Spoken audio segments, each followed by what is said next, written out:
Time for divine shot, KJ events. This real talk's the brand. You understand how we do, my man. I'm on that Friday night Knicks shit, dripping in Knicks shit. Up in the world most famous arena with the click. That's the conglomerate. The Knicks real talk, the real prominent. I'm a bit like the Omicron variants, dominant. Paying homage to the cats in the chat. That's where it's at. Cause I'm hearing that. You don't care for hyperbole, we straight facts. We interact with the mob, the gods. Up in the pod, the squad, with the side. My entourage be on the job, my energy. Feeling tripping in 10 boots. As they cook my game plan, and my brand for loot and pursuit.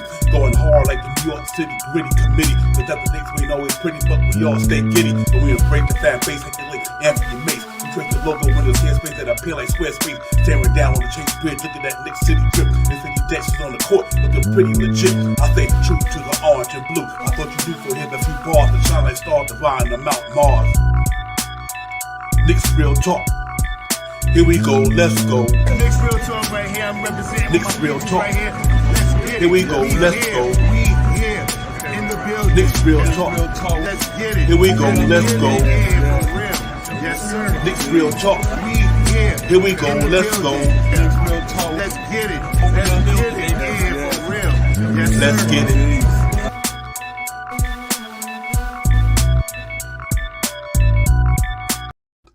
Yo, salute everyone. What's good? What's going on, man? Knicks real talk. Let's get it. We about to get it popping, man. Talk about the Jalen, Brunson, and Hartenstien signing today. Hartenstien. And we're just going to talk about some Knicks stuff, man. Talk about a little bit of Summer League and all that good stuff. But first and foremost, salute to everybody out there. Salute to the chat. Let's get it popping, man. Knicks real talk. We here, man. I got my partner crying with me. Shop Powell. What's good, fam? Salute to you, Divine. Salute to the chat. Let's get it. Yeah, real talk, man. Salute to everybody, man. Hope y'all having a good Tuesday, man. We in here just about to chop it up a little bit. Talk about this thing, man. We finally got my man signed, so I'm happy about that. Both of them, man. What a step in the right direction for the New York Knicks to be able to go and sign a point guard that we desperately needed for the last so many years. I can't wait to see what this man gonna bring to the table for the New York Knicks. I think he helped make our team better. I think that's a position that we so desperately needed, a true one, and I think he's one of them dudes. And we'll talk about him on the other end as well, Shop Howard. But Hartenstien stretch big. I mean, you could shoot the ball a little bit. Defense pretty decent. Pass the ball pretty well as well. So that's big for the Knicks. And I'm really excited about these two additions. And let's see what they're gonna do with the rest of the squad. Yeah, man. Great to see that Jalen got signed today. Great to see Hartenstien got signed today. Isaiah, I could leave first names. And this is a prosperous movement right here. It's moving us a little bit forward to see where we're going to go in this season. So salute to the New York Knicks front office for doing what they got to do to make things happen. Yeah, real talk. They moving gracefully and they doing it the right way. I think it was worth the sign. I have no problem with the $25 million. I think the man is worth it. We get into all that down the line, but it just feels good to know that we going into the season. Got a young man who pretty much took it from step by step from college to now, and he's a winner. The kid can get down at the point guard spot. I really like this cat, man. So I think the dog in him, and the pedigree, the DNA, all that, it all plays a part of what that man could do with a basketball. Follow was a point guard back in the days, did his thing. Now he coaching with the Knicks as well, and that's just a part of a family thing since Chicago. And when he was a little kid, Derrick Rose in his world, dad, coaching with Tibbs in Chicago, developing that rapport. So I just think it all worked out well for the Knicks, and I can't be more happy about it. I'm ready to get it popping. I can't wait to training camp because I know it's going to be fun. I know you're going to be a big part of it.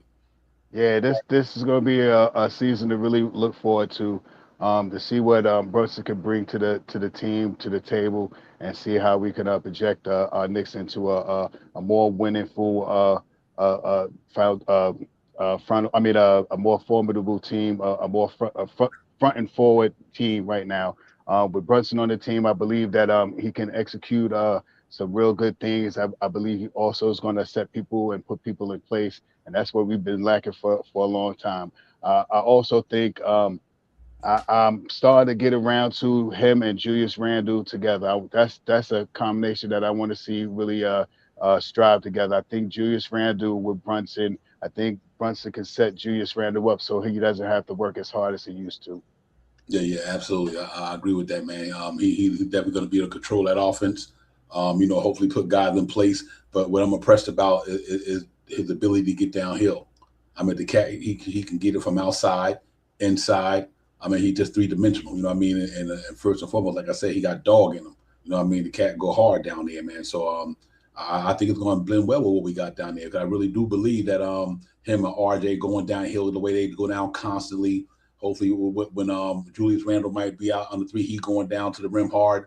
I just think they got some guys who can go straight at the bucket and get it. And depending who's going to be at the two, knowing that you got Mitchell Robinson down there, to me, with a penetrating point guard, remember, which is important to me, Shot Powell, this is the first time pretty much in Mitchell Robinson's career that he played with a point guard. Facts. It's real talk. You think about the guys that Mitchell Robinson played with since he's been in the league, really haven't had a standout point guard who could break it down and get down in there. So when the defenses collapse on him, he got the opportunity to see Mitch where he at, or, you know, and maybe you might see some more Mitch game come out. I think that now that you could put Randall out there on the perimeter, let him work downhill, you don't have to worry about him clogging up the paint, because I don't think that's his game. So I think Brunson helps that. He helps in the pick and roll.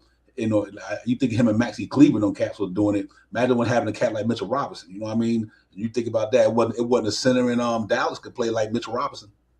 You know what I mean? So, you know, I think he's going to bring a lot to the table. I'm excited about the signing, and I know Knicks fans are. I know the chat is. I just think that it's a good thing, man, for the Knicks finally taking another step with that franchise moving forward. And I think it's going to pay dividends for all those basketball guys like us who study the game and understand the game, like the chat who understand the game. You know what somebody could do with a basketball. You know what I mean? You know, I just think he's doing. So I'm excited about that. I really am, and I'm looking forward to this man getting down, Shot Powers. So, you know, listen, let him speak for itself. Let's get in here and watch some real quick. Let's watch some Jalen Brunson 41-point game in the playoffs, and then you'll see what he's bringing to the table for the New York Knicks. Let's get it.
Man, there you have it. The two additions to the Knicks right there, man. Like what I see there. Boy, it's impressive, man. When you have somebody like that in the minute shop hours, I think you're gonna pay dividends for sure. Yeah, he can hit a mid range. He can hit a 3 pointer. He can drive to the hole. He knows how to pass. He knows how to facilitate. Something that we've been looking for a long, long time, and I'm happy to see that. Yeah. Real talk, man. I think he just one more piece to the puzzle. He not the piece, but he definitely one more piece. And I like what we got down there. I think RJ and Randall, them some talented brothers, man. Despite the season we might have had or what people may think, Julius Randall and RJ is talented. You know what I mean? Now you just add another piece of talent with them. And that's just how you build the thing. You know what I mean? You go get a piece of talent at a time. And with all the other talent around them, I think they got a good team down there. I think he just makes the Knicks much better than whether Kimber Walker, whether Alex Burks, whether whoever, they not better than Jalen Brunson. You know what I mean? And I think that's going to pay dividends in a big way because they just can't they can't do what he could do. You know what I mean? That cat can really play point guard. He's been doing it his whole life, since he picked up a basketball. So I'm really excited to see how it's going to move forward. But I think it's going to be special though. We just got to hope everything blend come together, and we'll take it from there. But I think he's gonna be good. Excuse me, he's gonna be good to Bless, go. bless. Appreciate it. Yeah, he's gonna be good to go, man. I'm excited about him, man. So let's see how him and RJ and all them get together. Excuse me, in training Bless, camp. bless. Pardon me, ladies and gentlemen. Yeah, thank you, Shaw. Get together in training camp and build that commodity, man, and see how they're gonna make that thing pop. Yeah, I'm looking forward to it. And Frank Matos, I did see some glimmerings out there about Mitchell as well, D Mitchell. So I did see some things about the Utah is a little bit more open to trying to move Mitchell and Mhm. go to this new rebuild that they want to do. Yep, absolutely, man. Like I said, we talked about that the other night. You still can get that. He's still a young man. You know what I mean. So that was coming to reality. I'll be glad for him to join the squad, man. I just make them boys deep. I know they can do something with that team. I believe you had Donovan Mitchell to Jalen Brunson in the backcourt, and compared to Fournier and Kimber Walker, Fournier and Alec Burks, that's night and day. That's night and day. You know what I mean? Trust me. So if you get Jalen Brunson and Donovan Mitchell, I ain't got no problem with that. Long they don't give up the farm and mess up the infrastructure. But I do like that he on the timeline with RJ Barrett and all them. So then you're getting a bona fide up and coming star, almost trying to get to the superstar potential. And if you keep putting the work, in a couple of years from now, Donovan Mitchell gonna be there. He already there now, but so yeah, it'll be interesting to see, man. I would definitely we'd love to entertain that. Frank Montosa, that would pop off. But other than that, Jalen Brunson shot power, he just gonna make us better all around. I really believe that, man. He got what we got the ingredients. He got what we need. So hopefully we just it all blend together, like I said, and we get at it. His stats are decent, man. His stats is not bad whatsoever. I think he puts up good numbers, and as time moved on, he got better with his numbers and everything of that nature. So if you look at Jalen Brunson's numbers, excuse me, guys, apologize for that. If you see Jalen Brunson's numbers, they decent. I mean, if you look at it, his career stats, obviously came in the league in 2018 and 19, 9 points a game, then went to 8, 12, 16, and impressive thing that. And also you look at it, his minutes played. His minutes played, that's the big thing, 31, 25, 17, 21. But and I think the numbers just gradually were growing. I like his field goal percentage when he shoot from the floor. He did it crazy this year. He shot 50% from the floor this year. Facts. No Knicks shot 40%, just about 40. You know what I mean? He 3 points, 1.2 attempt three made, but he shot 37%. Ain't too many on our team shot good like that this year too. And I think him going on the bright lights of Broadway, I think he'll be better. You know what I mean? So I think he overall he did well. So in the playoffs last year, you look what he did in the playoffs. Last year he killed it. 18 games, 21 a game. I mean, he was killing it in the playoffs. Three assists a game, 4 rebounds a game, almost 5 shot 80% from the Chatty stripe. He shot a little bit 34 on the league average from downtown, but he shot 40% from the floor. So in the first 3 games against Utah Jazz, Luka Doncic didn't play, and they still won it because that cat was balling out. You know what I mean? So I mean, this cat got to the Western Conference Finals, and I think that's a good thing to have somebody on our team who a winner.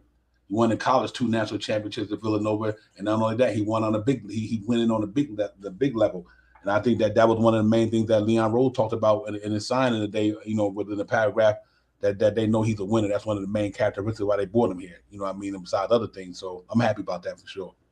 Yeah, of course, man. This guy he's always been a winner since his days in college, and Mhm. he's come here to hopefully he comes here and he still exudes some of that same bully ball mentality that he's been doing over the last couple of years in the NBA.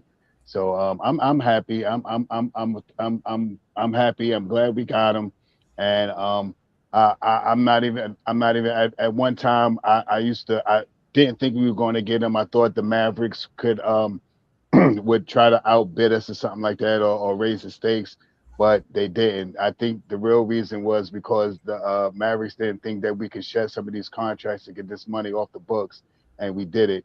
And now we got him, and so I'm happy about him being here, and I just can't wait to see how he puts people in place to make the team better. Yeah, real talk. That's facts right there. And another, for me, it's just knowing that we do have a cat that can do that. You know what I mean, been a long time, man. In Nick Land, Nick Nation, man, trying to get us. We've been that without been our Achilles heel for years with a point guard. You know what I mean? And yeah, he don't got to be superstar level, but we still he a point guard. And we just haven't had a.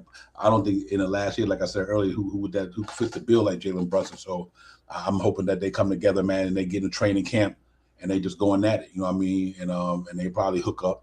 And them guys, him and Randall and all them guys get there. RJ obviously playing with the Canada team. But I think I can't wait to training get here. They're gonna be fired up and ready to roll, man. So I'm really looking forward to that. And just to show some love, we'll let the man talk to himself. Here. Just want to say I'm super excited to be a Knick. Can't wait to get started. I see you got the Garden City. There you go. What's up, Knicks fans? Jalen Brunson here. Just want to say I'm super excited to be a Knick. Can't wait to get started. I see you got the Garden City.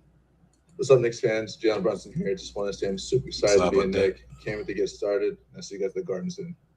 What's up, Knicks fans? Jalen Brunson here. Just want to say I'm super excited to be a Knick. Don't worry about it. It sounds good coming out of his mouth. For real. Let me get this situated. Can't wait to get started. What's up, Knicks fans? Jalen Brunson. Yeah, what in the world? Oh, I know what that is. All right, guys. Can't wait to get started. I see you got the Garden City. What's up, Knicks fans? Jalen. Yeah, man. Sorry about that, ladies and gents. A little bit of technical there, but we good. Yeah, man. But it's good to see that we got somebody who want to be here as well. And that's another thing. These cats want to be here. A lot of cats be ducking from the smoke in New York City. You know what I mean? They duck from the smoke, but this cat wanted to come here and take it on like RJ and Randall. I got to give them cats credit. We may talk about some of these players, but them cats want to be here. Like Randall, RJ, these cats want to be in New York. And guys like Brunson, you got to appreciate that, man, because this is a hard place to play. Not everybody can take the heat from us. They can take the heat from the media. I mean, it's a hard place to play in the Mecca, man. And then for that cat to want to come here and get it popping, that tells you something. Because you know what? Like he said, his dad played here, so you know what's in him. His dad was on that 1999 that team that Knicks took to the finals. Rick Brunson was a point guard back then. So, like I said, it's his DNA, it's his pedigree. And I just think he's going to come here. And I think he's going to, how would I say, he's going to embrace this. He's going to embrace New York because this is part of his culture, his growing up. You know what I mean? And Knicks is a part of his history. So I'm ready for him to come get it popping.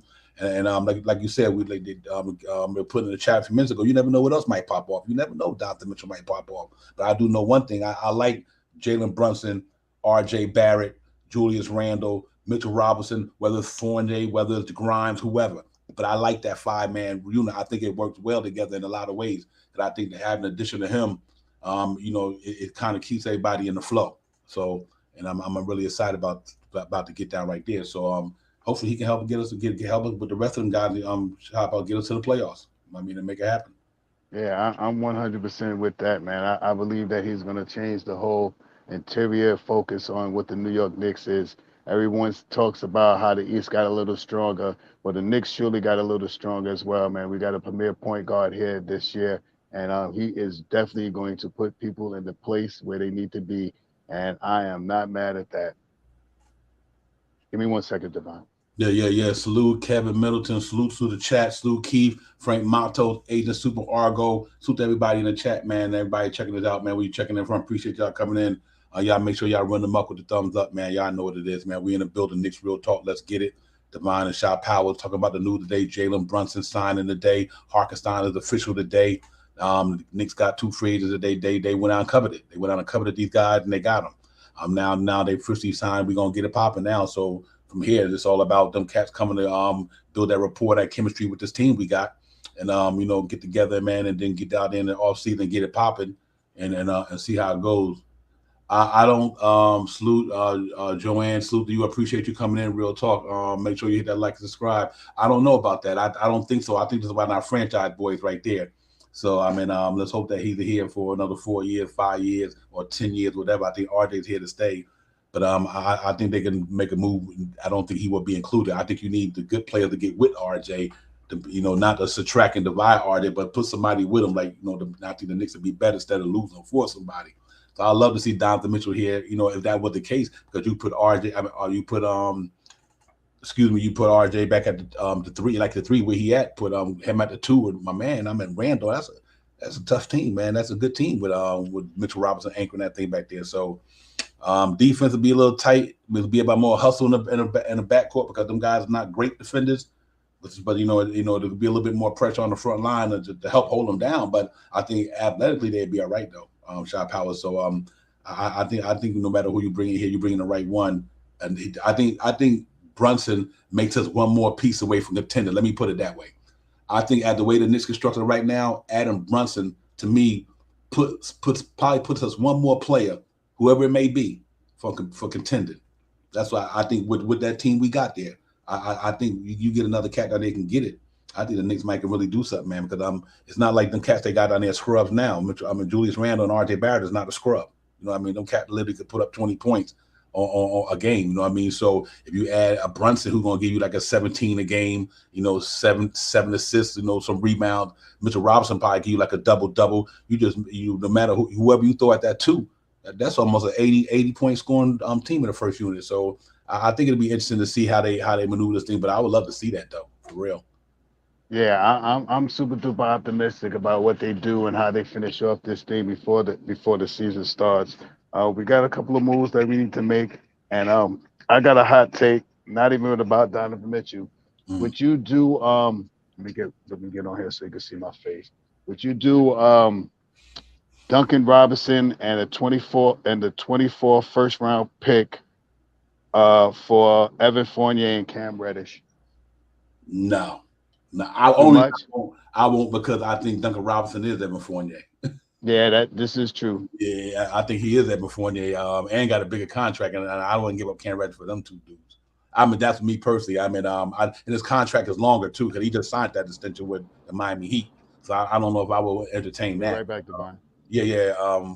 But yeah, you know what? But everybody gonna have their analogies about the day. But I just think that no matter what, it's a team defense thing. But I do think that just to piggyback your question, I think that the Knicks will be fine no matter what because they got a defense minded mentality. It's just gonna have to cause some guys to play harder though. But you got to remember that we are doing it the right way. And like I said, I think the Knicks doing it the right way. They signing the right pieces. I think Randall signing was good. I have no problem with that. I think RJ signing, I have no problem with that. Mitchell Robinson signing, I have no problem with that. So and definitely Jalen Brunson, I have no problem with. Hartenstien, none of them. Jericho Sims, them were all good signings. It was all good signings. That was better to me. We just got rid of the old that we bought in last year that didn't work. We put in some different pieces. But the Hartenstien trade, the signing that was a good signing. We needed a stretch big in a sense. So instead of we having to start and stretch big, we got a stretch big coming off the bench. But no matter what, we got to stretch big. You know what I mean? And if the cat can give us a couple of threes a game and the defense that he plays, that's an addition. To me, he gave you more of a season because Nerlens Noel did because Nerlens Noel didn't play. So Hartenstien is an upgrade at that position because the guy we had at the upgrade didn't even play last year because he was injured. So, I think that makes that team better as well. And now with the acquisition of Jalen Brunson and Mitchell Robinson getting signed, I think the Knicks should be fine. They're not no championship team, but I do think the Knicks can get to the playoffs with the team they got, especially if Cam Reddish and Grimes and all these guys really, really do what they're doing. If you see some of that, and I think they got a team down there, solid 10-man rotation, job hours, so to me can get in the playoffs. I have no doubt about that. Yeah, this is true, man. I believe moving forward, we got more. The one thing that I've noticed, and I said this before, since Leon Rose has been here, we have been taking care of our players. The culture is changing here in New York. We showing teams right now, and I mean not teams, but showing players right now that if you come to the New York Knicks and you try to come here and you produce, you come here, you play hard every game, you put, you stay gritty and all this stuff, we will take care of you. You can see that and what they did with D Rose, with Noel, with Burks, with Kemba, all these guys that we had on with Taj, with all these guys that we had on the team. They did what they had to do for the New York Knicks, and the New York Knicks reciprocated. They made sure that they took care of them. And right now, the we have someone that came here and wants to be a New York Knick in Brunson, and this is going to be a change for the future. And I surely see that there are going to be some big moves coming down the line. And I'm happy to see whatever the New York Knicks put together and put out there for a winning unit. Yeah, real talk. Yo, salute to the chat, man. Salute to everybody in there. Appreciate everybody coming in, man. Salute, y'all got to pop it up in there, man. But as of right now, like you said, the way the Knicks are presently constructed, I'm good with that team. The only thing they can do is get better. Like I said, we got to figure some things out. Maybe I think there's gonna be one more. I think it might be a trade before training camp. I'm just wondering how they're gonna handle that training camp thing with Fournier quickly, with Fournier, Grimes, and quickly. Like I said on the past night, because but no matter what, I think having Jalen Brunson into the fold with them makes that team much more better. I really do. And I like the bench. Even regardless of which way we go, if you go Derrick Rose, Manuel quickly, or Grimes, or Fournier, or let's say if it's Derrick Rose and Evan Fournier, Cam Reddish, Obi Toppin for now, and Hartenstien. That's not a bad team. You know what I mean? But you never know what's going to happen, because Jericho Sims, like he deserving time. Quentin Grimes, the way he playing in summer league, like he deserved to burn. They deserved that. You know what I mean? Because they're playing decent like that. So it still might be another move to be made out there, man, to make this team better. But I'm definitely happy about the overall thing of what they did. Leon Rosen building this thing the right way, and he putting the right pieces in place. And I just think that, like I said, you never know who might decide at the trading deadline, I don't want to be here. You know what I mean? I don't want to be there, not from the Knicks standpoint, but you might get a team out there who might say, okay, we about to trade this dude. And next thing you know, Knicks got the pieces and the trade picks to make it happen if it's that dude going to help give us to another level. So, I think they're in a good place with this thing here, man, because like I said, you bring in one more dude, especially if we on that level. If we then, you got a solid team there. You know what I mean? Now you got somebody who could be the 1A. Maybe Julius Randle could be the 1B, and him and RJ 1B together, or whatever. You know what I mean? And you got Jalen Brunson there just doing this thing, and Mitchell Robinson. I think the Knicks have a good chance to do something with that team. So we'll see how it goes, man. And this thing ain't over yet, but I'm excited about it. I'm excited about it, Shop Howard. Real talk. Yeah, I'm a little giddy for it too. So, Mhm. and I'm happy to see that the Knicks are finally doing the right thing, not selling a whole lot of everybody, deplete our whole draft picks and everything, and giving up all our young players and bringing in aspiring veterans and stuff into the core. So they're doing the right thing, right? They're doing the right thing right now, staying young, staying optimistic, and trying to stay with young young core that we got right now. Let's see Mhm. what happens in a year or two, and see who's going to be hot for us, who's going to stay focused for us, and it's big things to come. That's it, big things to come. Yeah. You know what's interesting to me, man? And I think it's important that we all the Knicks fans, really think about this thing, because it's important that we understand this Fournier thing, the Grimes thing, because this is going to be something they're going to have to deal with in going into training camp. I mean, who going to beat out who for the two guard spot? I think that's the biggest competition right there to me, the two guard spot. You know what I mean? Because we got a lot of people who believe that Fournier should be that guy. Some people don't think that Fournier should be the guy, and maybe we can have reasons why. You know what I mean? But that's the Knicks overall stat from last year. If you look at the numbers, you know what I mean? For point wise, obviously Julius Randle was up there. Him and RJ, they were doing their thing last year in a point per game category and all that. But to me, it's bigger than Evan Fournier to me, because he got competition there in this way. Shop Powers, Quentin Grimes. If you look at summer league and you see what he could do what Quentin Grimes could do that Evan Fournier can't do, and we go what Evan Fournier can do that Quentin Grimes can't do. We know if you look at Quentin Grimes in the summer league, he's a better facilitator. He's a better defender. He can put the ball down the floor at a quicker pace, and he pushes the pace faster. You know what I mean? Opposed to what Evan Fournier can do. Evan Fournier is a good shooter, and if Evan Fournier can occasionally get in that lane and do a little floater here and there. But I don't think Evan Fournier is nowhere near the better defender than Quentin Grimes. I don't think he changes the pace of a game faster than Quentin Grimes, because this cat can get the ball and run up the floor and literally be up there in a minute, whether he's shooting or driving to the hole. So the Knicks' pace gets much faster with him in the lineup.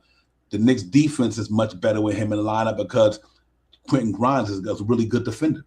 You know what I mean? So them a lot of the pluses that Evan Fournier don't provide. But on the other hand, Evan Fournier got the experience. He can shoot the three ball real well. You know what I mean? But then I think he got really got a good eye for the game. He got a high IQ. You know what I mean? All that good stuff. But then when it lacks is his defense, and it hurts us when somebody's constantly penetrating that floor like that, because you're getting passed by a lot of times. So that's a downside to Evan Fournier. Not that he's not a good player, but I think him being a little slower than Quentin Grimes, not as mobile and fast as Quentin Grimes, don't play D like Quentin Grimes, can't drive the ball to the lane or can't facilitate like Quentin Grimes. He don't facilitate. That Evan Fournier don't even barely pass the ball. So it's a lot of reasons why you want Quentin Grimes, to me, to be with RJ and these guys, because of all the things that he could do that Evan Fournier can't do, and he can also shoot. Right now, he might not. I don't know if you can say he's more prolific than Evan Fournier. Though Evan Fournier had a great year shooting the ball from the 3-point line. He shot 38%. You know what I mean? But guess what? Quentin Grimes shot 38%. You know what I mean? Yeah. So you gain him more, to me. And Quentin Grimes makes $2 million, Evan Fournier makes $18 million. You know what I mean? So to me, Shy Powell, I just think that's the reason I like Grimes over Fournier, because I just think that he brings something to the Knicks that Evan Fournier can't bring in a lot of dimensions. And I think he makes that team better with his defense with Jalen Brunson, because Jalen Brunson's not a great defender. So if you put Quentin Grimes with Jalen Brunson, to make your backcourt at least a little bit more better defensive, because my man is that good with the defense. So, that's the only reason I take Quentin Grimes right now, because of the things he could do that Evan Fournier just don't do. That's pretty what it boils down. I mean, if you put him in the gym one-on-one, obviously Quentin Grimes to beat Evan Fournier in the gym, because Evan Fournier can't stop him, but he can stop Evan Fournier because the deep. So I think there's a win-win for the Knicks to start Quentin Grimes, and if you're going to keep Fournier, he come off the bench as a sniper with Derrick Rose. You know what I mean? Hey, whatever. You know what I mean? You got to do what's best for the team. And I think what's best for the team is that Quentin Grimes start over Evan Fournier. To me, that'll make the Knicks a much better team. Yeah, I one thing that you left out as well, Divine. Grimes can rebound. he can rebound, and he's a way better rebounder than what Evan Fournier is. So I believe if you give Evan Fournier last year averaged 14 points a game. Mm-hmm. Do you think Grimes can give you 14 points a game if he's pushing out 28 to 30 minutes a game? I believe so. Facts. And you went on the other side of the ball too. Yep. Yep. So and that's a dilemma that the Knicks gonna have. See, that's why I was always wondering. And it's not don't get me wrong, it's not a knock on Evan Fournier. It's not about knocking him. It's that I think he don't fit that team better than my man do. We need young, athletic cats who could play defense. Tom Thibodeau is a defense-minded, oriented coach. You see what happened 2 years ago when we were defense-minded with Elfrid Payton and Reggie Bullock. We were the fourth in the league in defense, and we went to the playoffs. You bring in two cats who can't defend the basketball, and look what happened to us. We didn't make the playoffs, and we were in the middle field in the defense. That the numbers don't lie. You know what I mean? No matter what it was, the numbers don't lie. So that's why I think you get Quentin Grimes. Quentin Grimes could be that type of Reggie Bullock dude on defense, or he could be an Elfrid Payton on defense with his tenacity and the way he played defense. And that's why that year they went to the playoffs, because they had guys like that. They brought in guys like Fournier and them, and they didn't get to the playoffs. So, and so him and Kemba and all these guys, I mean, I don't know, man. That's my personal opinion. I just don't think that You know, the cat can shoot the ball, but you don't get anybody can shoot the ball. They both shot 30%. One making 18 million, one making 2 million, and one playing better defense, and one could play make, one could rebound. Come on, guys. I just think that's real talk. So I think you would get him to make the team better. And if you keep Fournier flying, shot out, do I rather move him? That way, quickly can get in there. You might can move somebody over now like Obi and then Jericho Sims could play the backup for. So there's a lot of things you could do if you move that contract out there. Like that one space can create a whole different dynamic for the Knicks. So now you can go quickly with Grimes. You know what I mean? You got Cam Reddish backing up RJ Barrett. Now you can have you got Obi in there, you got Hartenstien, you got Sims. I just think that's a solid team, man. But I don't think you don't move with him or Derrick Rose, somebody's gonna get shut out. That's what I really think the ball come down to. With Evan Fournier there, somebody getting shut out, whether Quentin Grimes, whether it's Emmanuel Quickly, whether it's Jericho Sims. One of them cats gonna get shut out because Tibbs played 10 men, and they're not gonna. Cam Reddish. Yeah, right. Cam Reddish, and I that's the only reason I want Fournier to go, not because he's not a good player. I think he can go somewhere to a champion team and really help a championship team. You know what I mean? Because he's at that age, he and they time frame. I just think the Knicks do better with Grimes at the two, and I let that boy go ahead and do his thing, and I think we'd be good. So I'm excited with that. With Jalen Brunson, I don't have a problem with that backcourt. So let's see how it goes, man. Training camp gonna be crazy. Training camp gonna be crazy. There's gonna be a lot of competition. They're gonna be battling it out in there, man. Like I said, everybody fighting for spots. You got a lot of nice young talent down in Summer League that's got it popping off as well. You know what I mean? So I think overall, from the main team all the way down to the G League, I think Knicks is good. I think they got some nice talent in this organization. That they finally got the tree growing from the grassroots. And like I said, they keeping their players. They signing players who other than Julius Randle and Brunson. But Robinson, he drafted, RJ drafted, quickly drafted, Obi drafted. So they working this thing, through the ranks, man. And you got good guys down in the G League. And I think it's gonna be impressive, man. So I would love to see if this how this thing gonna turn out this year. But I think it's gonna be some real good competition. Cam Reddish, and all them guys, they looking to get paid, man. So I think they're gonna be on a mission this year. And I think the Knicks gonna be good. I'm really looking forward to the season because I just think the Knicks gonna surprise a lot of people. Yes, sir. And I also believe even if we do not start Quentin Grimes as a starter, we could always move RJ to the 2 and Cam Reddish to the 3. Now, my thing is, and like I said, I like Fournier. I think Fournier is a real go-getter. He can really shoot the ball very well. His defense is not that great and stuff like that. But if you're asking me, your starter is going to be either one of these 3 guys, Grimes, Fournier, or or Reddish. Who do you want to start? And after you pick that person you start, who do you want to come off the bench? Because that's exactly how it's going to go. For me, I like Grimes to be a starter, or I could go with Cam Reddish also because that's another defensive threat, and he's a guy that slashes to the basket. He's long, he grabs rebounds and stuff like that. So for me, if I was to, if you want a bigger backcourt, I would go with Brunson, RJ, and Cam Reddish. You know what I mean? And but where does Evan Fournier fit in? I understand everything about where people talk about Evan Fournier and the way he shoots. And he is a dominating 3-pointer. He beat out John Stark's record over the last 20-something years and stuff like that. I do agree with that. But do you remember when he has those off games? Or do you remember when he started the season off last year, how he started the season off? When he started the season off, the first 20 to 25, 30 games, we were ready to ship Evan Fournier out of here. I mean, and I don't know if everybody was feeling that way, but I remember he was doing his arms waving on defense and doing all that stuff. He couldn't hit a shot. He wasn't playing the fourth quarter, in a lot of the games in the early going. So would you rather have someone that looks like they could project themselves to be a better player than they were last year in Grimes, or do you want to give Cam Reddish a shot at starting playing with RJ Barrett in the front at the wing position for 2 and 3 position? I'm more I'm more with having someone that can play defense as well as can shoot the ball. And at Grimes or Reddish are my two guys that I would rather pick over Fournier right now. And not to dispose or make Cam Reddish, make Fournier obsolete or anything like that.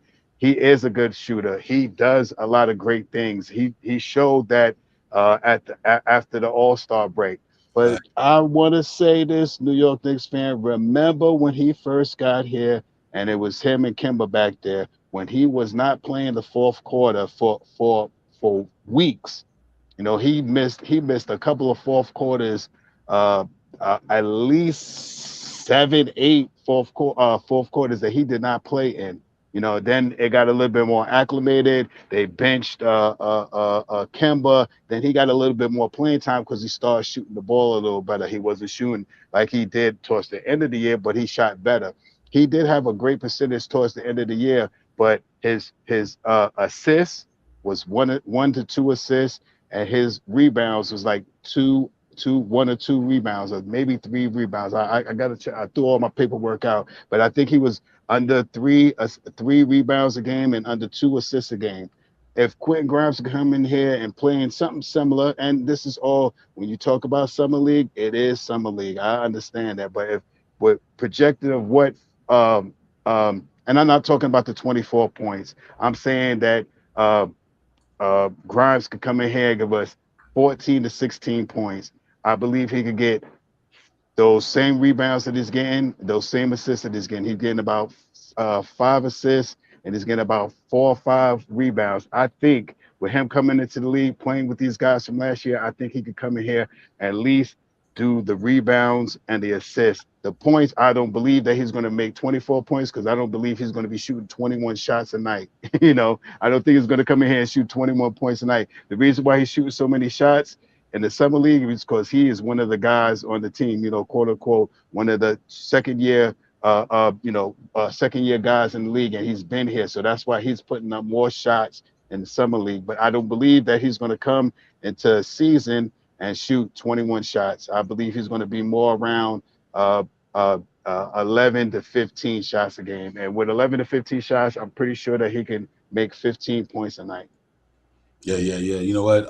If you look at it all around, listen, Evan Fournier, 14 a game, 1 or 2 rebounds, 1 or 2 assists. You can't have that. And in today's NBA, you cannot have a guard in today's NBA getting you 1 or 2 assists and 1 rebound. Not at the 2 spot. Not in this athletic league when you got guys like Klay Thompson there, guys who can D you up and shoot the ball. And then on top of that, you shoot so many threes, you can't get rebounds because you're not there to rebound. So, you got athletic guys like somebody like Quentin Grimes, because he's that athletic, he'll get you some rebounds because he's athletic. Evan Fournier, he averages like 2 assists or 2 rebounds a game, something of that nature. Yeah, 1 or 2. Yeah. Yeah, you can't have that from the 2 guard spot in today's NBA. Think about the 2 guards in this league who Evan Fournier going up against. And if you're only going to get 1 or 2 rebounds and 1 or 2 assists, then you're going to get ate up out there. And your defense is not stellar. So I don't think he's a bad person. I just think he to me, he's a bona fide. And in this stage of his career, I'd rather see him as a role player. That's what I'm trying to say. He's more like a role player in today's NBA. Maybe 5 years ago, he could start. That's what it is. But he ain't no starter now because he slowed down. His athleticism is not there. His speed is not there. These cats are bigger, stronger, a little faster, and they jumping out the gym. So when they turn the corner and you can't keep up with them, you're getting burnt. And I just think that he's past that now. You know what I mean? So that's why I think Quentin Grimes got to be in that starting spot for the Knicks. If you're going to add all them 2 guards in the Knicks got right now, much as I love quickly, I do think Quentin Grimes could really be that dude for the Knicks there. Stretch the floor and D you up. And he can facilitate when you need be. So I think we got to look at that. But it's going to be interesting, Shot Power. That's why it's so important to the Knicks to make these last decisions before training camp get here. What are they going to do with the roster? Is the roster complete yet? Is it finished? Are you rolling in the training camp with the guys you got now? You're just going to let them go out there and battle it out. Don't get me wrong. Evan Fournier can go in there and bust all of them up. He wound up starting. I'm not saying that. But I'm just, you just don't know. But I just do think Quentin Grimes going in the training camp to take that spot. And that's what I like. That's what it's about. It's about competition. You know what I mean? I want to see him go in there and take Fournier's spot, period. And that's what it all comes down to. is Quentin Grimes nice enough to go in there in training camp, and after coming out of training camp, Tom Thibodeau say, you know what, he makes my team better, so I'm gonna have to give it to him. That's what you're gonna hope that come out of this whole thing, because ain't nothing and give me just because Evan Fournier with a shooting guard last year don't mean he got the right to be that one this year. Let somebody put it on him, then he ain't got the right to do it. So if my man Quentin Grimes real hungry like he should be as a young Nick, he go in there and lock my man down a whole training camp if he's still here. And Ted's gonna be like, you know what? I don't know. He's shooting the ball the way you shoot it, but damn, my team looks different when he's on the floor. So it's gonna be interesting to see, man. And I think, and then dealing with Hartenstien, I think that's a really great addition. I think that was an excellent addition for the Knicks, man. And you heard me talk about this so many times on the stream that, you know what, Knicks really wasn't a tall team down there last year. Mitchell Robinson, but other than that, no, it wasn't no. We didn't have no length because Nerlens Noel wasn't playing. Jericho Sims was practically just trying to get acclimated to that. So Jericho Sims and Mitchell Robinson last year was pretty much our length. Julius Randle like a 6'8", 6'9", RJ 6'7", whatever. Cam Reddish 6'8", Todd Gibson was 6'9". We had no length. So that Hartenstien thing was pretty good for the Knicks in the sense that he played defense. He could stretch the floor a little bit, and I like that.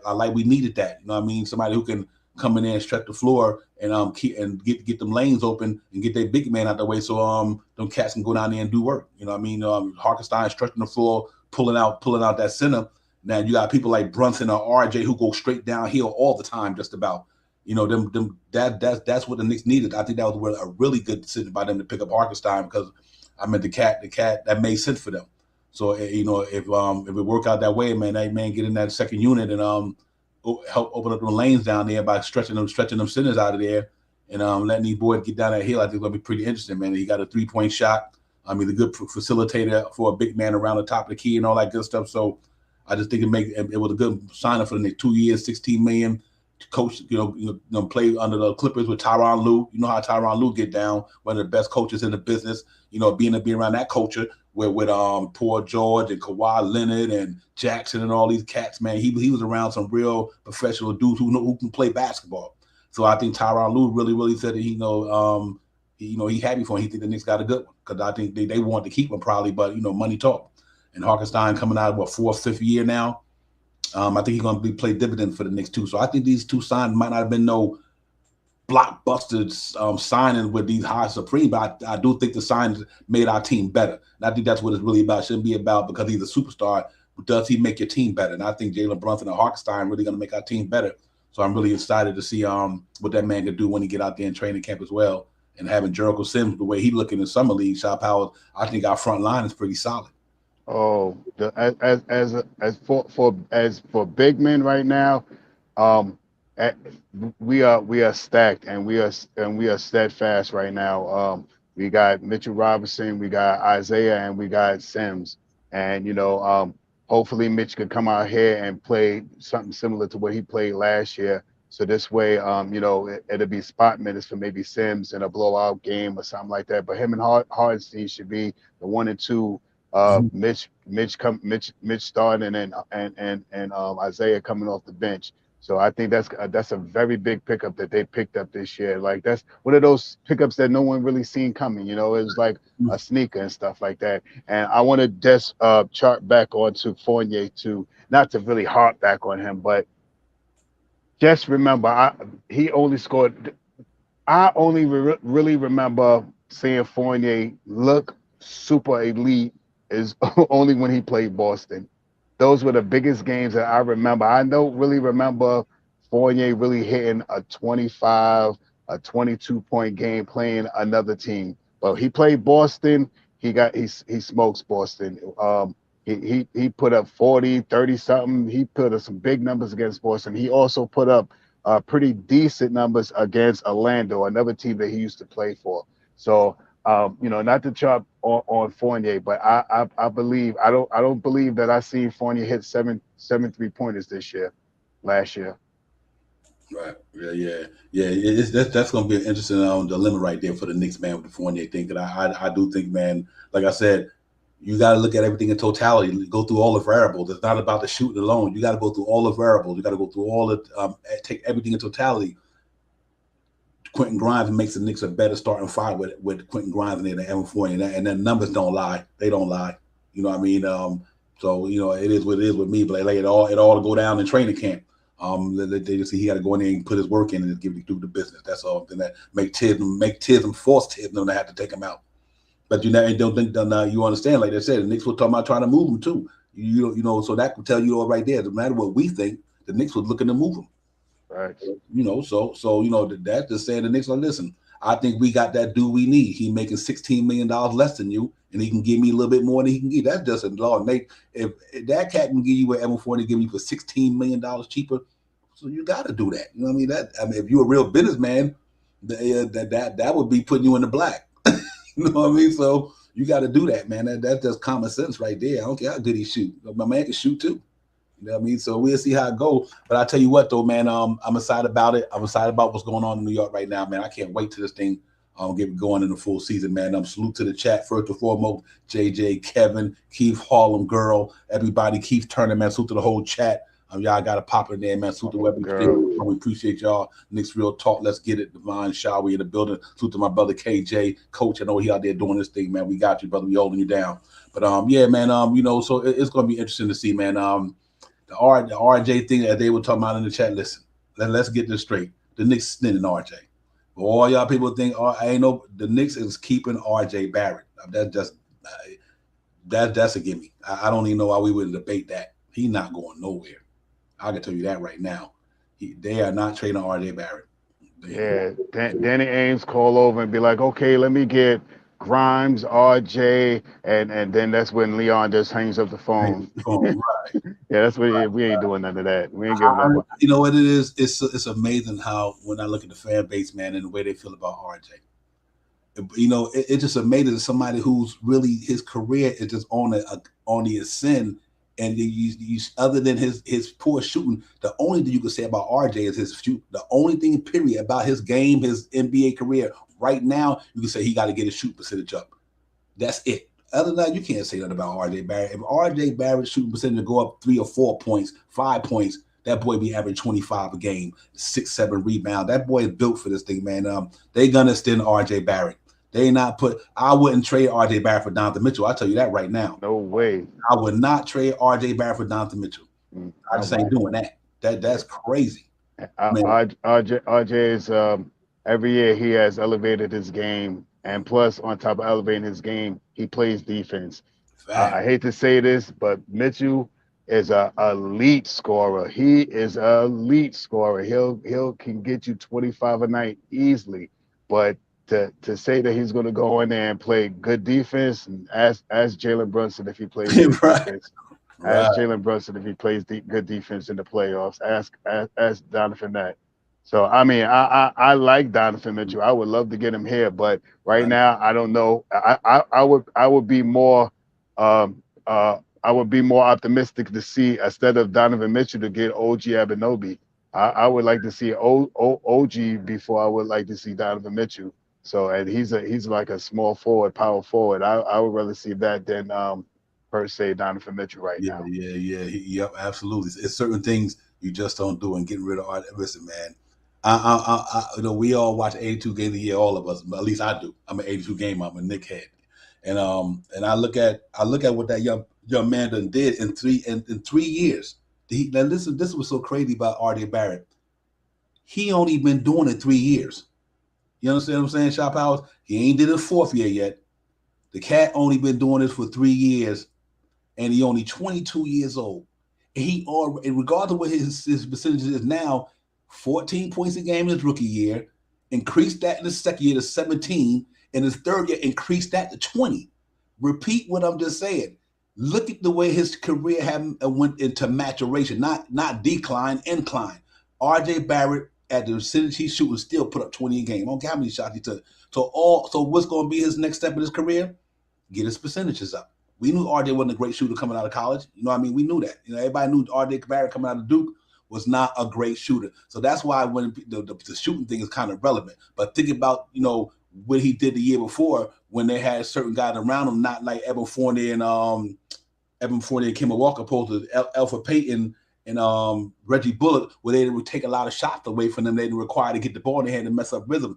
To me, RJ Barrett this year and Julius Randle, that's another reason their numbers went down, because the guys you put in that lineup with them, they didn't fit with them. Like Kemba Walker and them did not fit with R.J. Barrett because they need the ball in their hand. Him and Julius Randle is guys who had the ball in their hand. So when you brought Evan Fournier in here, and now he got to get him shots, you got to get Kemba Walker shots, and R.J. Barrett still put up 20 a game. And the year before that, he shot 39% from three, shot 44% from the floor. So I think the disruption of the way they brought the lineup in this year only set him and Julius Randle back maybe for a year because I think it just didn't fit. None of that fitted, whether it's Alex Burks, whether it was Kemba Walker or Evan Fournier, did not fit with the Knicks last year, and that's the reason why we wasn't in the playoffs, because that did not fit what we did. And they just messed up the whole rhythm of that team to me, because you had to get up before they get his 14, 16, 18 points. So what does that do? That means Julius Randle got to give up the ball sometime when he don't want to. Maybe RJ had to sacrifice when he didn't need to, because he had to get them other cats. Where Reggie Bullock and Alpha Payton, you can give it, but they stand in the corner, boom, pow. Or you give it to my man Alpha Payton, you try to break down the defense and pass the ball. So I think when they brought in these guys, I think RJ Barrett this year shoot the high 70 from the floor shot powers, get that percentage up 3 or 4 points. RJ Barrett this year with the Knicks will average 23 a game. I guarantee you that. He will average 23 a game. So you don't trade nobody like that, man, because this man is on the sin, bro. It's like, come on now. Yeah, I'm definitely with you on that, man. I think this year, I think his percentage-wise will be better. I think he'll be shooting more on the lines of 42 to 44% from the field goal. I mean, from the percentage on the field. And I also think the one major thing that he has to do, even if he doesn't elevate his three-point game as much, he shoots 34, 35%, which is pretty okay. His main focus is to get his free throw percentage up to somewhere north of 75%. You know, if he gets his free throws up 75, 77, 79, 80, anything past 75%, he is easily going to be scoring about 24 points a game. Absolutely. It is a wrap, bro. Like I said, it's the kid, what I love about it the most. He goes downhill. He don't rely only on the jump shot. And that's a problem with guys. You know a guy's good when he don't only rely on the jump shot. You know what I mean? He played to his strength. He know he's not a great shooter, so he played to his strength. He goes downhill, just like Russell Westbrook. He's not a great jump shooter. He plays to his strength. But the man still get you 20-something a game with a triple-double. You know what I mean? That shit, RJ, he not a bad shooter. He not bad as Russell Westbrook and what's his name, Ben Simmons and all them guys. He ain't bad as them. You know what I mean? But I do think that cat gonna be on the cusp of something, and I think that Knicks gonna lock him up one way or the other. RJ Barrett, Julius Randle, Mitchell Robinson, Jalen Brunson, them 4 dudes gonna be in that team for the next 4 years. They contracts for 4 years. All of them here for 4 years. All of them cats are there for 4 years. It's gonna be RJ, Randle, Mitchell Robinson, and Jalen Brunson. That one piece that you put with that team gonna be that thing to help get us to a certain level, unless we got to go make a trade for one of them guys down the line. But I do believe that them cats gonna be here. That's why they gave him 4 years. That's why they gave Randle 4 years. They gave Brunson his 4 years. They gave Mitchell Robinson his 4 years. They're gonna give RJ his 4 years. You could book that. You know what I mean? And so I think it's gonna be good. I like it. Now, like I said, you throw the right play. It ain't gotta be Donovan Mitchell. Like you said, OG Anunoby. Okay, you know what? You move RJ back to the 2, and you put Anunoby at the 3. Now you got size, skill, and that boy can play defense too. And you know what? So I just think it's a win-win with the Knicks, man. Regardless of who it is, they bring in one guy. You know, I just think they got a chance to do something. I'm just hoping that they doing it right though. They doing it right. You know, I like the way they building this thing in New York, man. Yeah, right now there's not many teams that really can go out and get Donovan Mitchell at this point in time.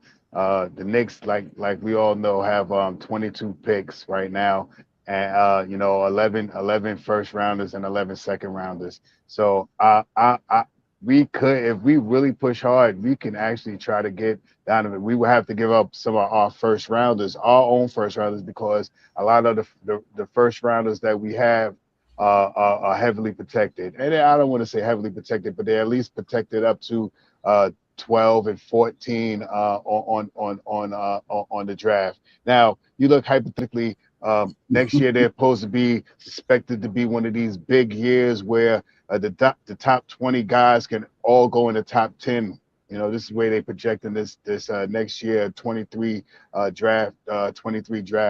Now, in a draft like that, if you have a protected pick that's 14, so if you fall to 15 or 14 and under, you might can pick up still a great guy and that draft pick. You know what I mean? But we see what happens.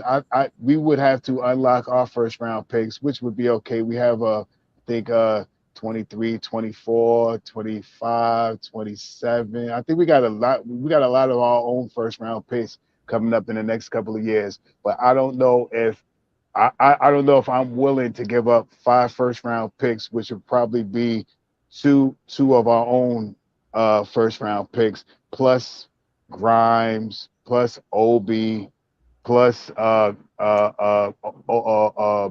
Deuce.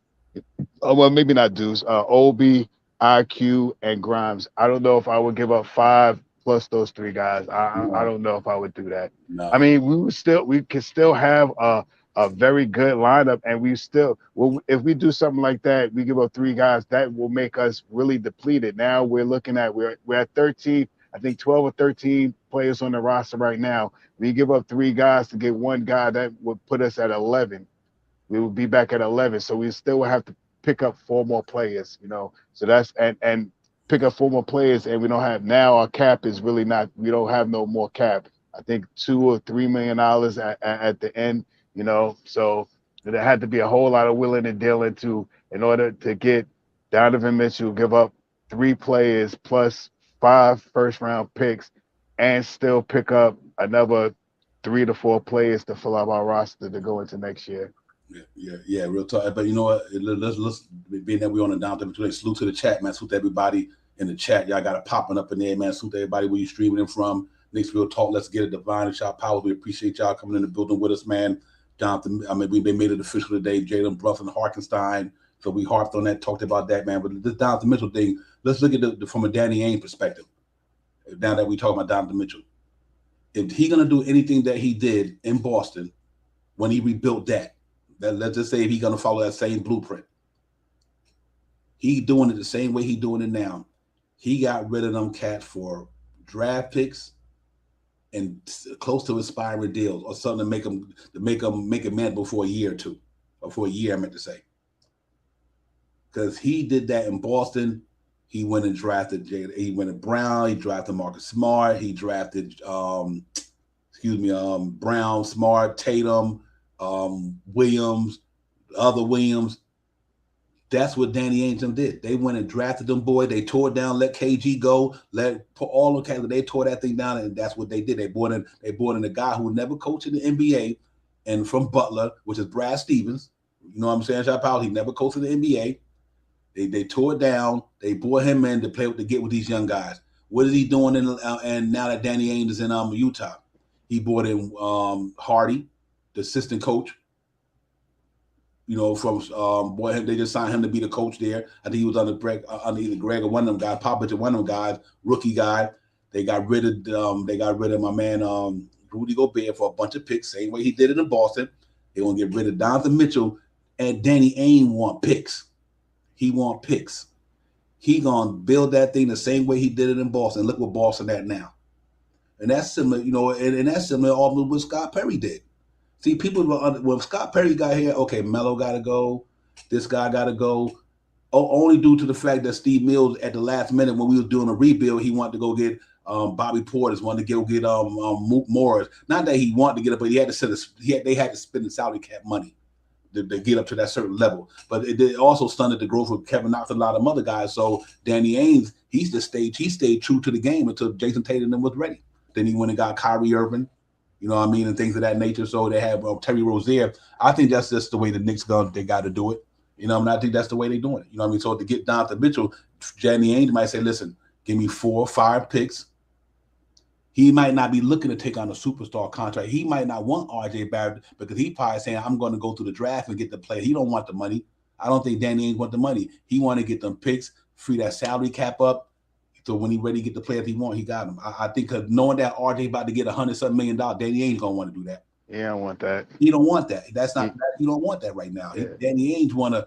That's why when they traded, you see the player they got for Rudy Gobert, they wasn't no long-term contract. They got rid of Royce O'Neal. He sent this contract up out of here. You know what I mean? So what he doing? He trying to redo the Boston thing. And that's just the way he get down. And I think that's why I can see the Evan Fournier. I can see the Derrick Rose because he know them contracts about to come off the books, and he can get them. He can even get more picks for them. He trade the Knicks. If the Knicks get up Derrick Rose and just say Fournier to them for a 5 or 6 pick, you know what Danny Ainge gonna do? He might go to the deadline, trade Derrick Rose for a first or 2 seconds. Yep. You know what I'm saying? And he freed it. He got the cat money off the books. With the trade, I still got 2 more extra picks or a pick or 2 between Fournier and Derrick Rose at the trade deadline. So that's how Danny Ainge be operating now. And I think he will, so he know what he's doing. But I think Donovan Mitchell going to be had without giving him RJ in a heartbeat. I just don't think that's the direction they're trying to go. If there's any way that he did the Boston thing, I don't think that's going to happen. Yeah, I'm right there with you. I mean, if he comes, as long as we don't bankrupt ourselves, Facts. I'm fine with Donovan Mitchell coming here because see Donovan Mitchell in the Garden with Brunson, with Randall, with RJ, with Mitchell Robinson. That would be a very strong offensive team right there. You know what I mean? You win on offense and you got some players that can play some defense, not elite, but they can stay in front of their own men. Mitchell Robinson, Randall, RJ. So you do have some gritty guys that can play some defense, not elite, but a team defense. Yes, I can see that happening. But if you're talking about five first rounders, and remember, if we give up 5 first rounders, we can only give up 2 of our first rounders, and we can only give up 2 of our own first rounders, I believe. I don't think we could do 3 unless it's 2-3 years away. So it would be something like 23, 20, 24, 26, something like that. We have to give. It has to be some time in between the first rounders. And is Danny Ainge going to be willing to take 3 protected picks that we just got from who did we just get those picks from? I just forgot. OKC. OKC. Is he willing to take those 3 picks from OKC that we just got from them? You know, if he's talking about that, I mean, if you're talking about Evan Fournier, Reddish, and Grimes, plus 4 or 5 picks, I'm a little bit more inclined to do that than Obi Toppin, RJ, Obi Toppin, IQ, Grimes, Cam Reddish. I'm not doing all of that. We moving backwards now. We didn't even see these guys play all together yet, and now we already moving backwards. If you're talking about giving up one of our young guys like a Grimes, I would hate it, but that's my guy I like for this year. Yeah, I would do it. If you talk about giving up Grimes and Sims, all right, Grimes, Sims, Rose and Fournier, all right, and give up 4 picks. All right, I'm okay with that because we still keep some of the young core that we got right here. So I can see that happening. Yeah, you know what, people, and this is another thing we got to take into consideration. Everybody don't got what the Knicks got to do the deal. It's only a couple of teams. Only a couple of teams could get Donovan Mitchell. The Knicks is one of them because they got the talent, they got the picks. OKC got the picks. Not that if Miami he had all them picks right now, he might be go to Miami. Right. That probably been a done deal already. Yeah, he ain't going to Miami. That's what people understand. The Knicks are in a good position because they got the assets. A lot of these other teams don't got the picks to trade for Donovan Mitchell compared to what Danny Ainge want. So the Knicks are in the driver's seat when it comes to that. They're not competing against a lot of people. So excuse me.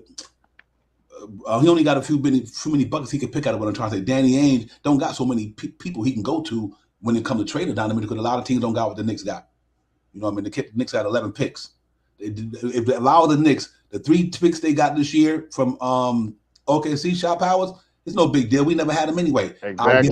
I'll give them our 23 pick this year and give them another one. Give them our 23 pick and we give them Dallas one. So we didn't even mess up the infrastructure because we still had 6 first rounders in the next 7 years. You know, so that's the reason why you look at the trade that they did. Everybody traded by that 11 pick and the draft. That 11 pick got you 3 protected firsts. So if you even give them that and a 2 first rounders unprotected, and somebody Danny Ainge is going to have to take that because compared to what everybody else got. So I think the Knicks is in a good position when it comes to that. To me, because everybody you want to make the sweet deal. You give them all 5 picks, all 5 first round picks for 23. 2023. Yep, Yeah, give them all of give them all of them. All our pick, Mavericks pick, and those 3 picks from OKC. Yep. We'll give you those all next year. This way you can you can pick up somebody or put people together to move up in the draft or do whatever you want to do. If you want to do that, okay, I'm with that. You know what I mean? Yep, absolutely. Yeah, I'm sorry, brother. Absolutely. No, that's all I was gonna say. Because here's another thing. When the Knicks do that, what do you think the Knicks draft pick is going to be? They're going to be down in the low 20s. You know what I mean? So the Knicks make a move like that. Even this year, I think with the team we got right now, when the season over, the Knicks pick going to be probably around about the 18th or 19th pick. But I think the team is that decent. So it won't be like a high 10 or 12 or number 4 pick. Them picks we send in the Utah, even the ones that's protected, we're going to wind up being, I'm going to say around the middle of the pack this year. So I think them picks won't be that high. I think we'd be a better team in the East with a lot of them other teams. So yeah, I would have to do that because you're not mortgaging our future because we really never even had these 3 picks for that unprotected pick because this was just a deal just done last week. So before we even made that move, we still would have had the same picks we got. You know what I mean? So we really giving away some free picks to me. You know what I mean? We giving up 3 picks for a first round pick we wasn't going to play this year, and you give them another 2 picks that we got an our deal, a Dallas deal. It's not really hurting the infrastructure. We still got 7 picks with all that talent with Donovan Mitchell, Jalen Brunson, R.J. Barrett, Randall and Robinson, and everything we got. And we still got them lottery picks for 7 years. So that means that to the Knicks good for the next 7 years. We got to pick every year, no matter what we give up this year or whatever we can come out. We still gonna have 7 picks moving forward. So I think they them cats done put our infrastructure good for the next at least for the next 7 years. No matter what happened, we can wheel and deal picks, you know. But we don't have to because I think we put ourselves in a good position with talent. To me personally, so yeah, if the Donovan Mitchell thing came about, you know, I would have to roll with that because he fits the timeline. Shot Powers. He only got 3 years, had 3 or 4 years. All them guys that had 3 or 4 years left on their contract. So we roll with them cats for the next 3 or 4 years and maybe bring somebody try to compete for a title. And after those 4 years, all them dudes come off the books. How much is Donovan making this year? I know it has to be north of 37. Yeah, right. 30, yeah. So that has to fall into the conclusion too, because can we add him into our salary cap? I know we'll be all the way over. I don't know how much we have more before the luxury tax or whatever. So how much money is left over? But you know, that's something to take into consideration too. I mean, I see one trade that someone I think it was Frank Matos that said Fournier, IQ, and Obi, and 5 picks. Yeah, I might be a little. I'd be a little. I think I could jump onto that, you know, but we would have to pick up another point guard. I mean, another power forward. And as I see in the check, everybody's thinking that Melo's coming back. So yeah, I mean, they could will and deal and move Obi and have Melo back up Randall, and now we have off the bench we got Rose, Melo, you know, and whoever, and Hartenstien, and maybe 2 other guys. Yeah, I mean Cam or however we figure it out. I'd be more optimistic seeing something like that. You know, I'd be open to that if we give up OB, IQ, and Fournier. Yeah, I think I would make that. I had 5 first round for 23. I give them all 23 picks. I give them every pick in 23. I give them all the picks in 23, plus OB, IQ. I would do that. Would you throw him another? Would you throw him another first or a couple of seconds if it's Fournier and Derrick Rose? Would you sacrifice another pick if it's getting you Fournier and Derrick Rose off the books, which is 34 million, 32 million? 30, yeah, about 34, 20 and 14. Another pick. If you can move that 32 million and bring that goes down to Mitchell's contract right there. You know what I mean? At least for the next 2 years. Because, you know, Fournier Derrick Rose would be aspiring, so you got 1 year. So you had that 1 year with Donovan Mitchell contract with Evan Fournier. Then Evan Fournier's contract expires the next year. So you really getting out of Fournier's 2 years and Derrick Rose 1 year. You swapping 36, 50 million for his. What about 90? I would do that. About with 70 million left or 80 million, something like that. So you really, because he'd have been in a contract a year or two, if I'm not mistaken. So yeah, you had to think about it. Would you be willing to do it? And I think he definitely is more. He make our team more better than Fournier and Derrick Rose right now. So I probably had to jump on that and ride it out, see how it goes. But it's gonna be interesting, man. Because like I said, they got a good scenario. They definitely got a opportunity to do something if they needed to go that route. I think them 11 picks, people don't understand. 22 picks, 11 seconds, 11 firsts, that paid dividends. That was that trade on draft night. The Knicks just built more capital. They built up the infrastructure. They didn't need a player in the draft, and I don't think he was going to be able to crack it like a lot of people because I think Knicks is that deep. They know what they got here. So they're like, well, why pick somebody and we couldn't get who we wanted? So and that was a smart move by them. That just made it easy to go out there and get more, to get stuff because you got to have assets. Protected or unprotected, they're still assets. So they gained 3 assets to to put in the deal. So you never know what happens between now and the trading deadline. You never know.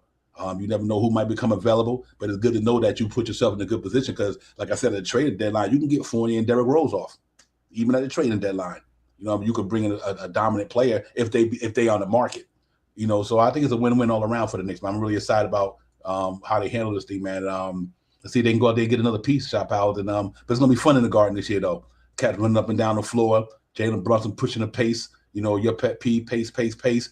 You got a guard who could push it up the floor. I think RJ comes back, have a contract year, bust out. He going to go get down for his in his contract year. I think Randall looking slim and trim. Hopefully he come back in there, without hopefully I think he will, coming in be the old Randall like the past year.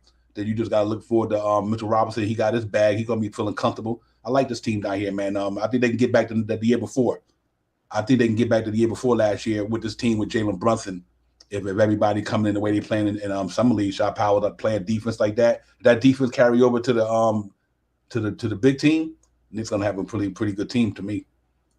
Yeah. I mean, I'm here and I'm optimistic, man. I think the team this year has already made a big step by signing these 2 guys, Isaiah and Brunson. So I think they're making up for the mistakes that they made last year. So, and these 2 guys that they bring in here are way big upgrades for what we have from last year, from the Burks, the Noels, and Kimball Walker. So I'm looking forward to seeing what they're doing. I can't wait to open the night when we all meet up again and stuff like that. And go crazy at the Guard.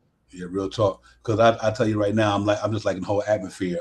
You see the contingent there, the Knicks contingent is there, from all the way from James Dolan, the head, the next head after that, the next head after that, the next head after that. It's trickling down. They all there. You know what I mean? The owner, the president, the GM, the executive president, whatever, they all there. You know what I mean? And that's a beautiful thing to see, man. That just show you the culture that they built down there. This ain't no funny games in New York, man. Them cats is really building the culture down there. You see all of them there, watching their boys get down. You know what I mean? Watching how they perform and taking pride in what they brought down there. And I think it's fun, man. That we haven't had that in years. There's always some old crazy. We finally got a front office that's a front office. Just literally a front office. Not just a bunch of guys because you knew him, he was your friend and all that. So we gave him a job. Not that type stuff. Literally, you got people in that part of their job that's doing their job, and I think it's starting to show with the results. Last year, to me, was a fluke to me with the signings and the injuries. We won 37 games. And I think we could have won easily, been in there, shot better free throws to 10 of them games, like we always say. The injury to Derrick Rose and Kimball Walker didn't pan out, and Nerlens Noel hurts a great deal. So we had to rely on a bunch of young guys that's actually playing in the summer league now. See, that's what's so crazy. The team that we thought we were going to have coming into the season wind up being almost with a couple of parts of the guys who are in the summer league right now, like Grimes and all these guys. The Knicks wasn't expecting them to do the play for them last year. They were expecting them big dogs to go and get them to another part of the player. That's why they did what they did. We're going to sign some of these guys back. Fortunately, some of the guys we signed back just was injured. It ain't wasn't about because they wasn't good. We know what Nerlens Noel did for us the year before, that we was anchoring that paint for the Knicks. He was part of that 41 team, one-win team who had the 4th best defense in the league. He was part of that. So to miss that this year and bring in a guy who not even ready, you take a big step back in that way. And then when you find out that one of your backup point guards who were the spark to you getting to the playoffs the year before that, he goes down with an injury. Now you take away his 13, 14 off the bench every night. Then you lose Kemba Walker, which never panned out. That's a lot of firepower for a team who was looking to go somewhere to lose that. So I just think that's why the Knicks season went the way it went last year. I don't think it was not because we wasn't a good team, but just the ball didn't bounce our way, just like the Lakers and just like the Clippers, the injuries, and it just didn't go your way. You know what I mean? So I think this year it's gonna be a different story, Shot Powers. I think we get it popping, man. Real talk. I'm excited about this team, man. We've been watching Knicks basketball for a long time, and you know talent when you see it. The Knicks is not a bad team, man. They just fell short last year because of injuries to me. And when the injuries came about, them young guys just wasn't built for it. They was rookies. Look at McBride right now in Summer League. He got to work on his game for us to get into the paint. He still can't master getting in that middle, breaking down defense. So that's why Tom Thibodeau probably didn't give him a lot of burn last year. Because if you look at him in Summer League right now, his defense is nice, but can he run a team? He can't get down the lane right now. It's a process, though. Just like, RJ got to learn how to be better shooter, but McBride got to learn how to get down the lane. Because if not, then it's going to be hard for him to make it. You know what I mean? But we rely on guys like this here to help us out when we got injured last year. That's why I think the big nip was in the next season last year. And I think we come back this year with a better team. Hopefully, Mitchell Robinson won't be coming in the season not played almost so many games because of an injury, out of shape. Now he's gonna come in the training camp fresh, ready to go. I think I think Knicks gonna shock a lot of people, man. I believe that. Real talk. Yeah, I'm just reading some of the chats. Yeah, you're right, man. I'm. It's not much to say, man. There's going to be a couple more trades. I mean, a couple more moves to be made. Couple more shoes to be dropped.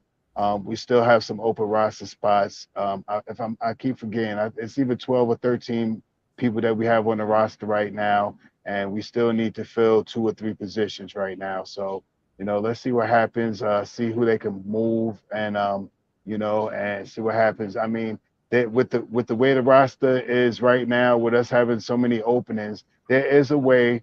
Not that I want it to happen, but there is a way that we can include Mitchell Robinson, that we can include Donovan Mitchell into the lineup, but we would have to work fast to try to get a couple more players to fill out our roster. Yeah, it's gonna be interesting, man. Yo, salute to the chat, man. Salute, real talk. The chat is where it's at. Salute to all you cats up in there, man. Appreciate y'all getting with us today, man. But it's like I said, man, Jalen Brunson got signed today. Hartenstien got signed today. 2 more pieces to the puzzle. That is not the end all be all, but it's not 2 more pieces to the puzzle. Now they got to go out there and get another piece or 2, and once they get that puzzle built, let's go get it popping. You know what I mean? I think the Knicks, what they did this summer, to me, made up for last year from an injury standpoint. Like the Kemba Walker, that trade. I think you get out of Kemba Walker, you bring in Jalen Brunson. You made up for that mistake last year. You know what I mean? Right. Injured Nerlens Noel, who was our man. Don't get it wrong. Salute Darren, salute my man, Quality Jumper. Salute to my brother. Salute to y'all. But I think, man, bringing in Jalen Brunson and losing to Kemba Walker and Alex Burks, that's an upgrade. And Alex Burks, you know how he get down, but he's not a true point guard like Jalen Brunson is. So that was an upgrade to me. That was a win-win for $25 million. I don't think it's that, but I think Jalen Brunson's worth it. And I think he's going to show improvement in New York. And like I said, and then to see Hartenstien play for Noel, because Noel only played 20 games this year, so he didn't really help the Knicks not one bit in that particular part of the team, man, on the defense end. So to bring in Hartenstien, $8 million less than he made, $2 million less than Noel made, because he's getting 80 a year, and Noel was getting 10. But obviously, because for $6 more million, because he's getting 16, you're getting a guy for 2 years who could help you out in a great deal. And then giving Mitch his money, I think the center spot is good with the young Jericho Center up and coming. So I think they had a good summer so far, man. It might still be new everybody. The Knicks still might got moves to make. Who knows? Definitely moves to make, man. They still have 2 open roster spots. Mm-hmm. Facts. So yeah, I'm looking forward to the season, man. I really am, man. I think the Knicks gonna be a exciting team. I think the guard gonna be buzzing. I really believe that. They was buzzing last year, even when times was tough. The guard is always rocking, but I do think this team is in the playoffs. And I'm putting that. I just think the continuity, the chemistry, the camaraderie. Think about what Tibbs did. They brought back their boys, all the boys, them young cats. They brought them back. You know what I mean? And then they also said, no, Mitchell Robinson is a part of this young thing. I'm so happy about that, man. Despite what people may think about Mitchell Robinson, the Knicks drafted that young man at the 18th pick. We got him for Carmelo Anthony, the Carmelo Anthony deal. You know what I mean? So we still got something. Wouldn't that be something? The guy who went in that deal, because he was the second round pick for that deal. When we traded Carmelo Anthony over there to Oklahoma City, that was the second round pick. Scott Perry went with the 36 picks and grabbed Mitchell Robinson. Now, wouldn't it be something if Mitchell Robinson playing and come on Anthony come back? That dude would be gangster. I'm trying to tell you. That would be gangster. The guy that who you got a second round pick for this dude. You got your starting center, and you bringing the guy who helped you get the second round pick. You can't even write a better story than that. So I like the wheel and the deal that the Knicks were doing, man. They doing it right. Salute to the front office. Salute to the scouts. Everybody, man. From top down, man, they getting it popping. And I think that New York sports is live. Yankees playing good, Mets playing good, Rangers had it popping. Now the Knicks just got to get it popping. And I just think it would be a fun sports year in New York. But I do want to see the Knicks pop though. It's about that time. And but I do like what I see, and I like the continuity of the organization. I like the way that the front office is blending in with the players, interacting. There's a lot of culture going on up there. You know what I mean? So salute to the Knicks, because we ain't seen this in years, in a long time. It's been a long time since anybody who's a Knicks fan can say, Rashad Powers, we got a culture, mad capital. Think about this here. When the last time y'all ever heard the Knicks having this type of infrastructure? You got to go back to 1999 probably. You know what I mean? When they had this type of infrastructure in place, this team is good for the next so many years because they got draft picks, they got contracts, they can move, and they got talent down the pipeline. And they get better every day. R.J. Barrett will ascend. I think all Cam Reddish will ascend. Grimes, these guys going to ascend. You know what I mean? And I think it's good to have Brunson them in the fold. I'm excited, Shot Powers, real talk. So it don't mean nothing until we get on the floor. Obviously, it's all good. It's all good on paper. We understand that. It's all good on paper. But I like the culture they building, though, Dwayne, real talk. Darren, I meant to say real talk. I like the culture they build in New York. It haven't been like this since Mike Woodson kind of was on at the helm with the coaching's responsibilities. And obviously when Phil Jackson came in over, the thing turned around. But I think right now I'm ready to rock, man. I see this team playing some hard ball this year, some good ball. And I really see them getting back to what they did the year before last, 2020-21. I can see that team getting back to there. That was a pretty well orchestrated team. Defensive wise, dogs in there, you know what I mean? Alpha Payton, Reggie Bullock, they had some grittiness to that team, and I think that's what Jalen Brunson is gritty when it comes. Man, listen, I like this thing. R.J. Barrett ain't no slouch. He gets to the rack with the best of them. He ain't no punk. Randall ain't no punk. Mitchell Robinson ain't no punk. These cats ain't no scrubs, man. I'm telling you. So I think the best is yet to come. If the young boy could put it together on that second unit with Hartenstien and them, I think we got a good chance to win some good games this season. How far we go and we make it to the playoffs. But I think we got a good chance to do it, though. Yeah, man. I like I said, we just speculating, we just talking stuff because we real Knicks fans and stuff like that. And we really don't know what's going to go on. We don't know what moves that the New York Knicks front office is going to make. Do we assume that Donovan Mitchell will come here? I mean, it's possible, but with Donovan Mitchell coming here, that's going to deplete our roster. Right now, we're sitting at. I just thought it in my head. I think it's 12. I think the third unit is Deuce and Sims on that third unit. So that and that's with Fournier. Oh wait, I'm missing somebody. It's 3. I'm sorry. It'd be either Reddish or it'll probably be Reddish. So the 3 on the third unit would be Deuce McBride, Reddish, and right now it'd be Reddish, Deuce, and Sims. That's our third unit. So we have 2 open roster spots right now. So I think I think we try to fill those spots before we look to get anything. I mean, because if we give up, you say we got 12, we give up 3, we'd be back to 9, plus then we add him back in, then we'll have 10. So I mean, we'll have to find 5 roster spots from somewhere. And I'm pretty sure that they'll pull up 2 of the guys from the G League, like a Farian Hunt and maybe one of those guys, maybe Jeffries or something like that, and to make up some extra room for another two-way contract or something like that. But we still would be depleted. We still would need about 2 more players to add to our roster. And if we go for Donovan Mitchell, we're not going to have no extra cap space. I think we'll probably be close to the luxury tax, depending on how we move it, especially if we don't move Evan Fournier or Derrick Rose into that trade. We're going to be way into the luxury tax, man. So I mean, if they could make it happen, and maybe they could make Fournier, maybe Fournier and D Rose they could put in the thing with 2 young guys and 4 picks or something like that. That's the trade But right there.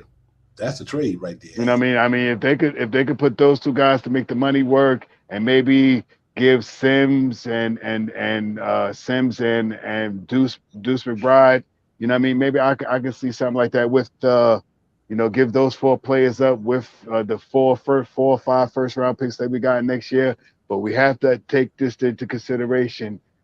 If we do that, we are depleting our roster. We're still going to have to end up picking 4 to 5 guys. We make that 4-man trade right there. We had 12 right now. We lose 4 players. We had 8. We bring back 1 player. We got 9. We bring in the 2 guys from the G League. We got 11. So we still have to pick with that trade. We still have to pick up 3 to 4 players to make the 15-man roster this year. So take that into consideration too when we're talking about getting Donovan Mitchell as well. Yeah. Just know what you got to do. You got to cross your T's, dot your I's, do your due diligence. And I think the Knicks is on that level. I think the Knicks front office, them cats is playing check it down. Listen, man, them cats playing chess down there. Yeah, no doubt. Yo, Brock Aller and Scott Perry and them cats is wheeling and dealing down in New York. God, look at where the New York Knicks is at. If this was any other franchise, I kid you not, they executives of the year. These would be executives of the year. What the Knicks are doing right now, if they with any other, just about a lot of other teams in the NBA, they would be like, that's executive of the year. Look, that's what they, and that's what they on right now. Look at where them cats is at. It's amazing. We got 3 guys on our team right now in the starting lineup. They're going to get you 20 any given night. RJ and Randall can do that. Brunson can get you that whatever he get on any given night, not every other night. That's a difference in the Fourniers and all these guys. That's why they give it to you every night, not one night 15, the other night 4. One night 25, the other night 2. No, 20, 20, 20, 20, 20, 20, 20 every night. That's a big difference. And that's why, I think the Knicks with Jalen Brunson coming here, Randall going to get his, RJ going to get his, Brunson going to get his, Mitch going to get his, and whoever at that 2 going to get theirs. I believe that. And I just think that this thing it should be all right. You know what I mean? Like I said, who knows how far they go, but I don't have no problem going into the 2020-23 season with this team that we got right now. I'm confident in the Knicks team they got right here because I think it's going to be a replication of the year before because of the quality of the players they brought in here. I just think it makes a big difference. You got to win. Talent wins in the NBA. You got to have talent. You ain't got talent, and I think they brought in some talent. You know what I mean? Enough to make this team better than they were. So I'm excited about it, man. Shout Powers. But salute to the chat. Listen, wherever y'all chiming in from, hit that like button. Y'all already know what it is. We dropping all this mad knowledge up in here. Knicks Real Talk. The chat is where it's at. My people's in there. You already know the third cousin, the visible panel. Salute to everybody out there, whether you're on Twitter, wherever you're streaming them from. We appreciate y'all getting here with Knicks Real Talk. Let's get it. Me, Devon, and Shaw Powers, KJ out on assignment, doing what he do. We ain't here in spirit though. But yeah, I'm excited about what we're doing today. We finally made it official. Jalen Brunson is officially a New York Knick. You know what I mean? He's here. Now it's all about him getting acclimated, building that continuity and chemistry with the team, learning Tibbs' playbook, and helping these cats be better. I'm helping get to another level. And I do think this team is going to be decent. Tibbs, this is going to be a big year for Tibbs. So you think about it now. He got with this acquisition of the Brunson and the players that got the contracts that the Knicks gave out. Now Tibbs going to have to he going to have to step his game up too. Right. Now Tibbs what the Knicks going to say? We got you some talent. We got you some players. Whatever how it pan out or whatever, we brought in a point guard that you needed. You vouch for this dude. Because you vouch for Jet. So now Tibbs gonna have to show improvement. I think he's gonna feel good about what the team he got. I just think that having guys like Cam Reddish and Obi and them coming off the bench, man, and Quentin Grimes and Quickly, and that's a lot of good talent, man. Because they all play good. They play good players. So you add that to the acquisition of the starting 5 we got with Randall, RJ, Mitchell Robinson. I just think and Brunson, whoever going to be at the 2, I think he's gonna be pretty decent. So I'm looking forward to that, man. The wheeling and dealing don't stop. Knicks Real Talk, we don't stop. We always trying to get it popping. Trying to get at the forefront of things, man, and bring you guys the Knicks content that y'all love to have. We do this for y'all. You know what I mean? But we fans too, and we love it. But we do it for you guys in the chat and everybody where you checking in from. Tell a friend. This is where it's at. Knicks Real Talk. We get it popping all days, man, for real. Let's get it. That's what we do. But other than that, man, I'm looking forward to Summer League Thursday. Shot Powers bounce back game. The guys played hard last night, man. I got to give Portland Trailblazers credit. In that second half of that second quarter, they amped up their energy. You could see Chauncey Billups written all over that. Mm-hmm. And that young boy played good. So I know Damian Lillard feel good to see the young boy competing like that last night. Now Wofford was a handful, so it was good. But the Knicks came out and played. Quentin Grimes do what he was doing. And the one thing about him, Shot Power, I'm not worried about Quentin Grimes' 3-point efficiency right now in Summer League. In Summer League, just tune up. They haven't played organized ball since last year. You know what I mean? Now they play organized ball. It takes a chance to take a while to get in rhythm. But the man coming out there trying to prove a point, though, I'll tell you that much. Yeah, that's a fact. There's no doubt about that, man. That's why you see him hoisting up 21 shots a game. I think it was 21, 24, and I think he had a very good efficient game. One was 7 of 11 or something like that, but all of them averaged out to be at about 24 points a game. So you will not see Grimes on the NBA level with RJ and Brunson shooting 21 shots. You'll probably see him more on the lines of around 11 to 15 shots. So if he can stay efficient, he can have a big year this year as well. I believe Grimes is my sleeper this year. I believe Grimes. I kind of want him to start with Brunson. I think him and Brunson in the backcourt is a dynamic duo back there. I think both of them guys keep their head up and they can pass the ball. And I think they can set up RJ, Mitch, and RJ and Randall at any point in time with them having the ball in their hands. So I'm really optimistic about that starting unit right there and see what happens, And like I said, we still got July. We still got about 3 months or 2.5 months before the season, the preseason started, and they go into training camp and stuff like that. So we got some time to make these deals and see what's going to happen. Just stay tuned and listen and watch, because as soon as something drops, we right on here to talk about it. Yeah. The good thing about it, what I feel good about all this, man, like I said, we got some young talent. One thing about that young man, though, this kid dimes be nice. That's what I'm happy about. Quentin Grimes, when he be driving some nice dimes. You know what I mean? I was impressed with his playmaking. A lot of people just thought he was a 3-and-D type cat. I think he's proven everybody wrong. That cat got some game, man, and he's solid with what he do. And the boy got hard. He got range. He'll pull up on anywhere in the court. Once he get in his groove, he one of those guys, like, once he get a streak going, it's gonna be hard to stop it. He in rhythm. He got the good snap to the wrist, and a lot of his stuff be hitting net. He very seldom see his stuff hit the rim. A lot of his shit hit the net. So I'm like, the boy can stroke the ball though. As you see it now, see how he's making Sims that's jump like a pogo stick out of the gym and stuff like that. So imagine what's going to happen with Mitchell Robinson, with him and Mitchell Robinson playing together, or either him and RJ playing on the same court together, or making Randall get to his position and set him up. I think Grimes along with Brunson is a good starting unit. I believe those two guys.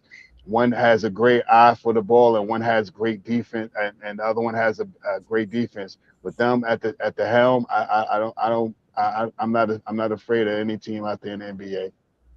Yeah.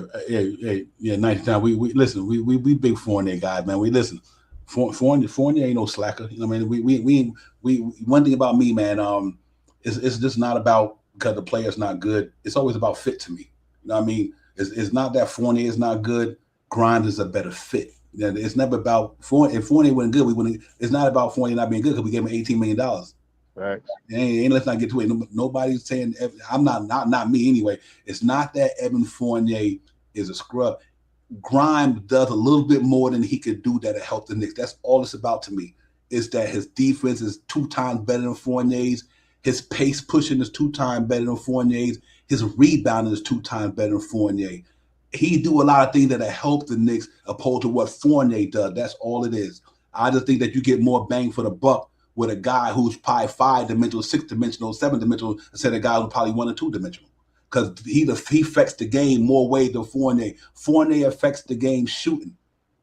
Quentin Grimes can affect the game in shooting, running, passing, ball, rebounding, rebounding. all that. That's where it's all about, guys. It's about not about because anybody can shoot a basketball. Quinn Grimes can shoot a basketball. They both shot 38% from the 3-point line this year. Granted, Evan Fournier shot at a high clip because he played more of the game, but still, Grimes gives the Knicks a better opportunity to be better on defense in the backcourt because it's hard to put Fournier and my man Jalen Brunson in the backcourt.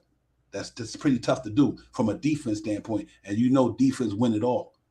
You score 44, you give up 5. That means the defense was better than the other dude. Defense is where it's at. And that was a problem with the Knicks team last year because we took away from we brought an offense and we sabotaged the defense. And the offense still didn't do nothing because we was in the lower echelon in field goal percentage and free throw percentage and 2-point.